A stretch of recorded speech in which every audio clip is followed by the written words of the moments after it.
सुप्रभात बच्चों। आज हम कक्षा 7वीं का पाठ संख्या 12 अशोक का शस्त्र त्याग इस पाठ के भाषा अध्ययन को पढ़ने जा रहे हैं। आइए देखते हैं इस पाठ के भाषा अध्ययन में क्या दिया गया है और इसके अंतर्गत क्या क्या आए हैं, हम उससे पढ़कर समझने की कोशिश करते हैं। भाषा अध्ययन। नीचे दी गई बातों को ध्यानपूर्वक पढ़ो। हम जब लिखते हैं तो कुछ चिन्हों का प्रयोग करते हैं, जैसे पूर्ण विराम चिन्ह। आप इस हिंदी में हम इसको पूर्ण विराम चिन्ह कहते हैं। इसे क्या कहते हैं, आपको पता है? इसको प्रश्न सूचक, इसको अर्धविराम, इसको अल्प विराम और इसको विस्मयादिक बोधक, विस्मयादि बोधक चिन्ह, इसे उद्धरण आदि। ऐसे चिन्हों को विराम चिन्ह कहा जाता है। इन चिन्हों के प्रयोग से लिखी हुई बातों को पढ़ना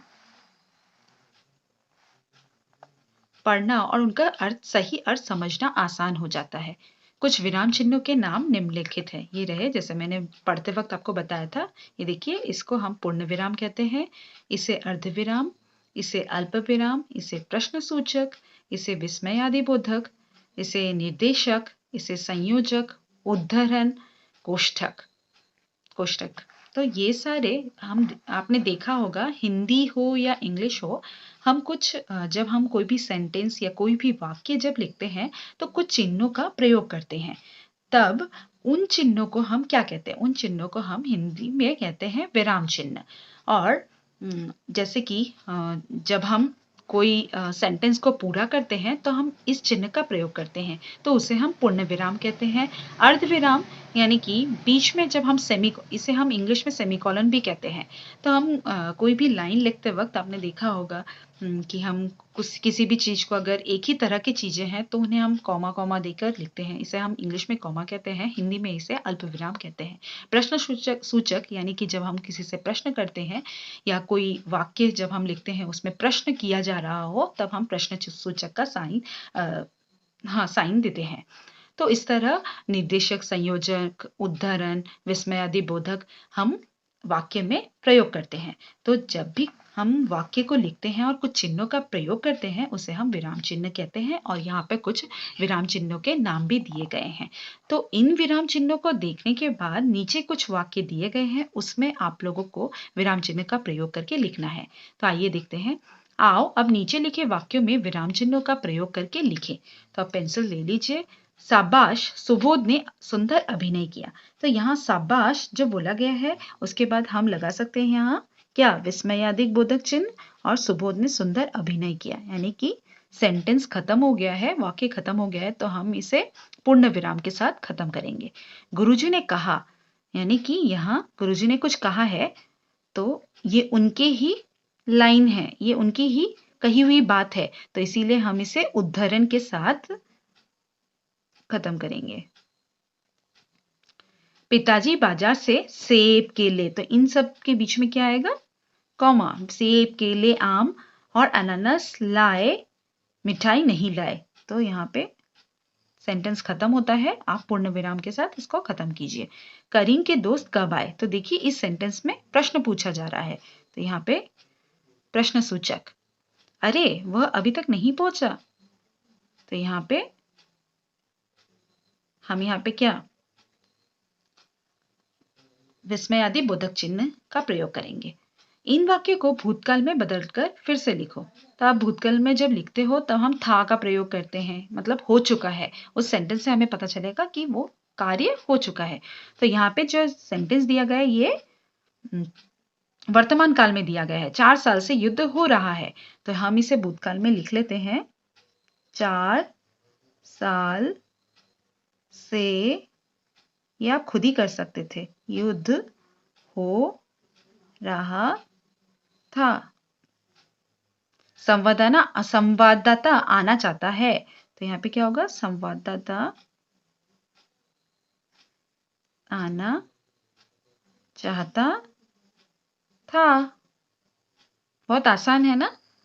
कलिंग के फाटक खुल जाएंगे, तो यहाँ पे क्या होगा? कलिंग के फाटक खुल, यहाँ पे था जाएंगे, ये किसमें है? भविष्यत काल में है, तो हम इसे भूतकाल में चेंज करेंगे। कलिंग के फाटक खुल गए थे। इस तरह दूसरा नंबर प्रश्न खत्म होता है। अब आइए तीसरे प्रश्न में, इन वाक्यों को अपनी माध्यम भाषा में अनुवाद करके शिक्षक को दिखाओ। तो माध्यम भाषा यानी कि हम जब कोई भी भाषा को पढ़ाते वक्त या समझाते वक्त हम दूसरे भाषा का प्रयोग करते हैं, उसे हम शिक्षण माध्यम कहते हैं, माध्यम भाषा कहते हैं। जैसे कि यहाँ बराकबेली में दूसरे स्कूलों में, हमारा स्कूल तो इंग्लिश मीडियम स्कूल है, तो हम हिंदी का प्रयोग, हम हिंदी की जो माध्यम भाषा है हमारी हिंदी ही है। लेकिन और जो बराकबेली में दूसरे स्कूल्स हैं वहाँ पे बंगाली स्कूल में इनका जो माध्यम भाषा है वो बंगाली है, मतलब हिंदी को दोबारा बंगाली से समझाया जाता है। और असम राज्य में दूसरे डिस्ट्रिक्ट्स में क्या है? असमीज है। तो इस पंक्ति को असमीज, उन लोगों का शिक्षण जो माध्यम भाषा है वो असमीज है, तो इस भाषा को वो लोग असमीज में अनुवाद करके लिखेंगे और दूसरे जो है जिनका बंगाली मीडियम है वो बंगाली भाषा में लिखेंगे। तो आप लोगों को ये हिंदी में ही इस लाइन को इसी तरह दूसरे शब्दों का प्रयोग करके इसको लिखना है। तो ये आप खुद ही कर सकते हो। जैसे मैं कलिंग महाराज की कन्या हूँ, तो आप यहाँ पे लिख सकते हो मैं कलिंग महाराज की बेटी हूँ। तो इस तरह आप इन सेंटेंस को अपनी शिक्षा माध्यम के अनुसार चेंज करके लिख लीजिएगा। ये आप लोगों के ऊपर मैंने छोड़ा है, ये आप लोग खुद ही कर सकते हो। अब आइए देखते हैं प्रश्न नंबर 4। शब्दों के क्रम, लिंग, वचन, कारक आदि की त्रुटियों के कारण वाक्य अशुद्ध हो जाता है। अतः वाक्य रचना के लिए क्रम, लिंग, वचन, कारक आदि का ज्ञान होना आवश्यक है। हाँ, शब्दों, हम जब वाक्य लिखते हैं उन वाक्यों में शब्दों के क्रम, लिंग, वचन, कारक का प्रयोग किस तरह करना है उसका ज्ञान होना आप लोगों को आवश्यक है। तो यहाँ पर आप जब सेंटेंस पढ़ेंगे, वाक्य को पढ़ेंगे, तभी आप उसमें समझ सकते हैं कि इसमें अशुद्ध क्या वाक्य, शुद्ध क्या शब्द का प्रयोग हुआ है या अशुद्ध इसमें क्या है, उसको आप शुद्ध रूप से लिख सकते हैं। जैसे कि आप देख सकते हैं यहाँ पे कुछ अशुद्ध वाक्य दिए गए हैं और उन्हें आपको शुद्ध करके लिखना है। आओ कुछ अशुद्ध वाक्य को पढ़ें और उनको शुद्ध रूप में लिखें। जैसे कि पहला वाक्य है मैं दही को खाया, तो यहाँ पे क्या होगा? मैं दही को खाया, ये सेंटेंस गलत है, अशुद्ध है। तो यहाँ पे होगा मैंने दही खाया। फिर यहाँ पे है मेरा घर में मेहमान आए हैं, यहाँ मेरा नहीं होगा, मेरे घर में मेहमान आए हैं। तीसरे वाक्य में मेरे आंख में एक तिनका पड़ गई, ये नहीं, ये सेंटेंस गलत है। मेरे आंख में एक तिनका गिर गया। गुरुजी हमारे घर से वापस लौट गए, यहाँ होगा गुरुजी हमारे घर से वापस लौट आए। और इस तरह वाक्य में अशुद्धि थी और वाक्य को आप शुद्ध करके लिख लीजिएगा। अब आइए प्रश्न नंबर 5। निम्नलिखित वाक्यों को ध्यानपूर्वक पढ़ो। पढ़ते हैं, जानते हैं क्या है इसमें। सैनिकों, आज 4 साल से युद्ध हो रहा है, फिर भी हम कलिंग को जीत नहीं पाए हैं। बहनों, तुम वीर कन्या, वीर भगिनी और वीर पत्नी हो। यहाँ पे आप देख सकते हैं इस सेंटेंस में सैनिकों को रेखांकित किया गया है और यहाँ इस सेंटेंस में बहनों को किया गया है। लेकिन ये जो सैनिकों बोला गया है इसमें बहुवचन का प्रयोग हुआ है। सैनिक एक होने से तो सैनिक का प्रयोग होता, सैनिकों बोला गया है, इसका मतलब यहाँ पे बहुवचन का प्रयोग किया गया है। और यहाँ पे भी बहनों यानी कि बहुवचन का प्रयोग हुआ है। लेकिन जब हम बहुवचन का प्रयोग करते हैं तब वहां पर बिंदी का प्रयोग करते हैं या अनुनासिक का प्रयोग करते हैं, अनुनासिकता का प्रयोग करते हैं। लेकिन इन शब्दों में आप देख सकते हैं हमने बिंदी या अनुनासिकता का प्रयोग नहीं किया है। क्यों नहीं किया? क्योंकि जब बहुवचन, जब हम लोग संबोधन के लिए प्रयोग करते हैं तब हम बिंदी और अनुनासिकता का प्रयोग नहीं करते।